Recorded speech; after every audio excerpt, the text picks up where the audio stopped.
Blessed are those who mourn, for they will be comforted. Blessed are you when people revile you and persecute you and utter all kinds of evil against you falsely on my account. So did you find those words from Jesus at all shocking? If you didn't, my guess is that that's just because they've become so familiar, that their sharp edges have been rubbed off a little bit. And so I'd like to see how you respond to these words then from Friedrich Nietzsche. To those human beings who are of any concern to me, I wish suffering, desolation, sickness, ill treatment, indignities. I wish that they should not remain unfamiliar with profound self-contempt, the torture of mistrust, the wretchedness of the vanquished. I have no pity for them, because I wish them the only thing that can prove today whether one is worthy or not, that one endures. And you may be thinking with me, if that's what he wishes for his friends, I just don't want to hear what he wishes for his enemies. But as stark as those words are, they are not so very different from the words of Jesus in the passage we call the Beatitudes. There are some important differences, and of course Nietzsche would be horrified to have anyone think that he was saying anything similar to what Jesus said. But really, they had a lot in common. Blessed are you when people revile you and persecute you and utter all kinds of evil against you on my account.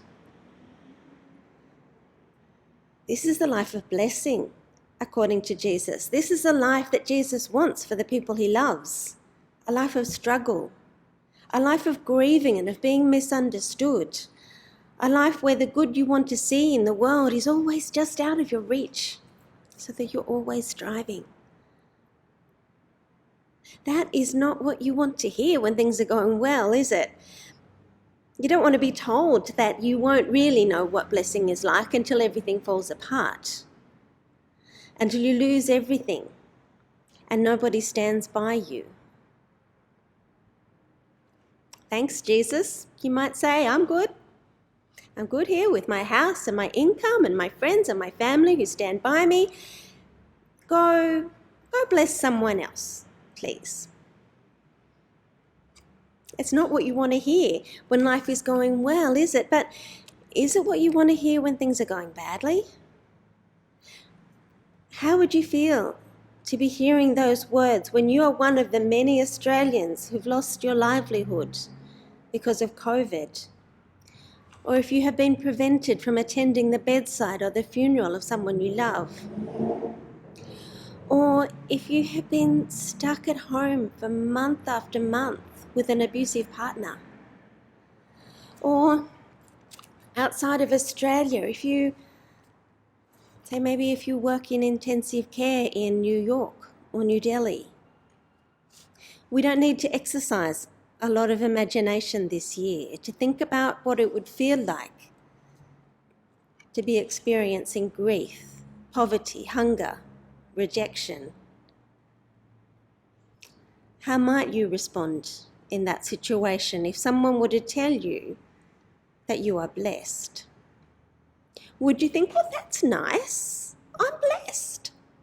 Things can't be that bad after all. I might not know where my next meal is coming from or where I'm going to sleep tonight, but that's okay, because Jesus said I'm blessed. Or would you be more likely to say, how dare you tell me that I'm blessed? If this is blessing, then you can have it. I'd rather be cursed. This passage brings into searing focus a difficult theme that runs through the whole of the Bible and indeed that runs through all of life. The theme of unjust suffering and the mystery of God's blessing. This theme is taken to some very dark places in the Psalms and even more dark places in the book of Job, where this supremely good, kind, generous man is subjected to hardship after hardship, after tragedy until he is utterly crushed. And we're left asking, well, what is that about? And we're not really told what it's about, except we're left with the understanding that if we want to look for the person in this world who God is proud of, who God is seeking to bless, then we should not be looking among people who are comfortable, wealthy, well off. We should be looking among people who are poor, grieving, hungry and rejected. That's why we read this passage on All Saints' Day. Saints are not just the famous people who get their own special day in the church calendar. Saints are all people with faith in Jesus, that's true. But if we're looking for the ones who are particularly holy and godly, we're actually probably not going to know most of their names, because they are humble and generous to the point that they have become poor, grieving, hungry and rejected, like Jesus. Why would anyone want to be like that?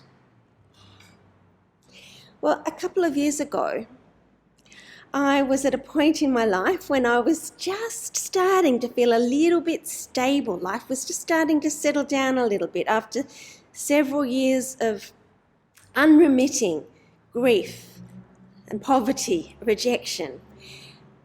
And at that point, I realised that I was facing another interstate move that was not by any means my choice.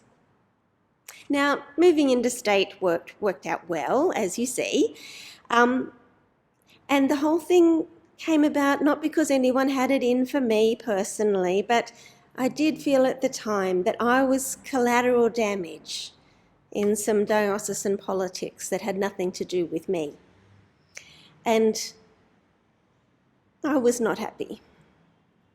And just at that time, I was asked to preach on this passage 3 times to 3 very different groups of people within a week. It's almost as though God was saying, Margaret, you've got to deal with this. And so I took some time to deal with it. And these are the insights that came out of this wrestling with this passage for me. The first insight is that saying, blessed are those who weep, is very different from saying, cheer up, it's not so bad. Sometimes it really is so bad. And when Jesus blesses those who weep, he's saying that tears are precious. It is good to acknowledge how bad things are. God cares about your pain. God cares about my pain.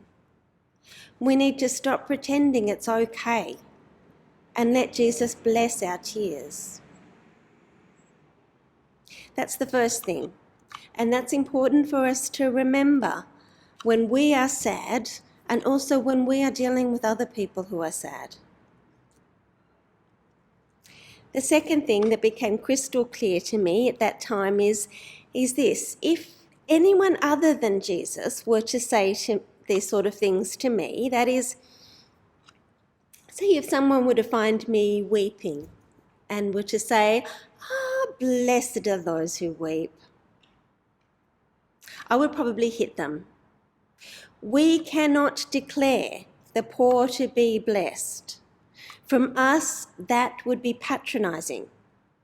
As the letter of James says, if a brother or sister is naked and lacks daily food, and one of you says to them, go in peace, keep warm and eat your fill, and yet do not supply their bodily needs, what is the good of that?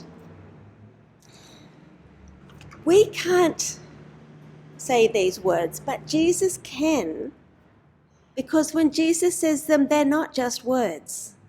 He is actually bringing about the upside down reality that he is describing here as he creates a kingdom in which the poor and the grieving and the hungry become the heroes. And he's doing that in lots of ways. I'm just going to talk about 3.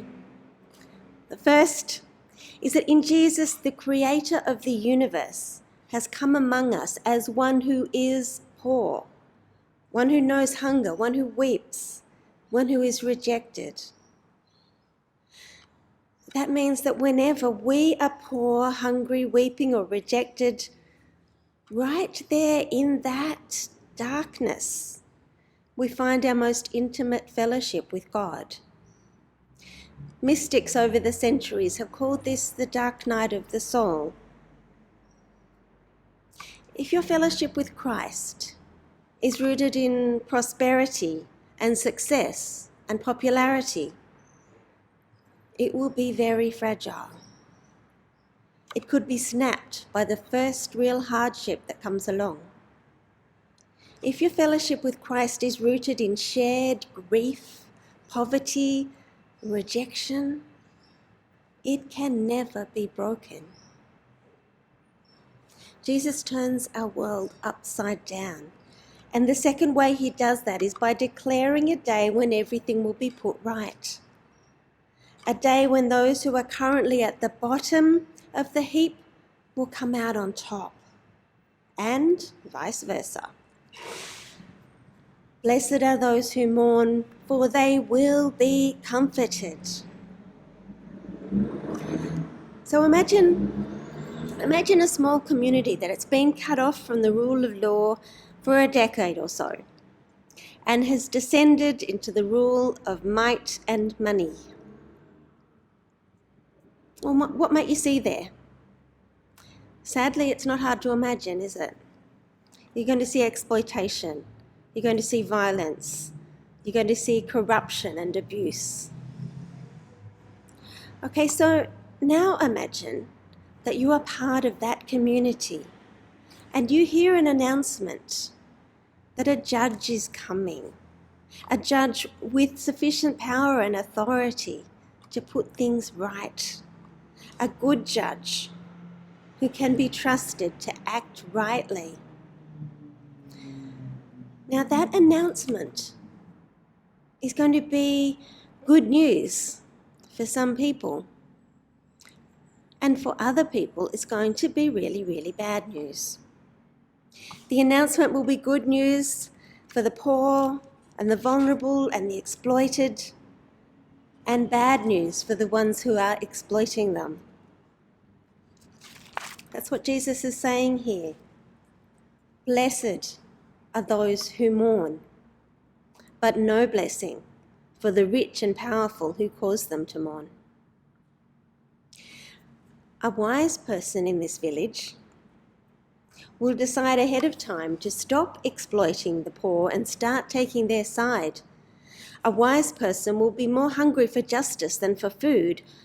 A wise person will be merciful.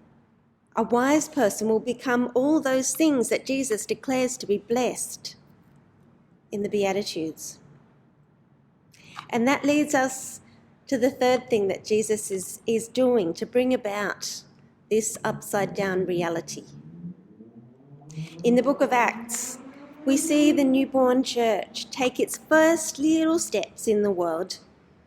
And what do we see it doing? Well, we see the rich changing sides, selling their property and hanging out with poor people. So the third thing Jesus did to turn the world upside down was to create the church and send us out into the world to be a blessing to the poor, to feed the hungry, to comfort those who weep, and to stand in solidarity with those who have been rejected. So on All Saints' Day, we join together with followers of Jesus throughout the centuries who have done just that. And we stand with them as agents of peace and mercy in a suffering world, working with God to turn that world upside down. Amen.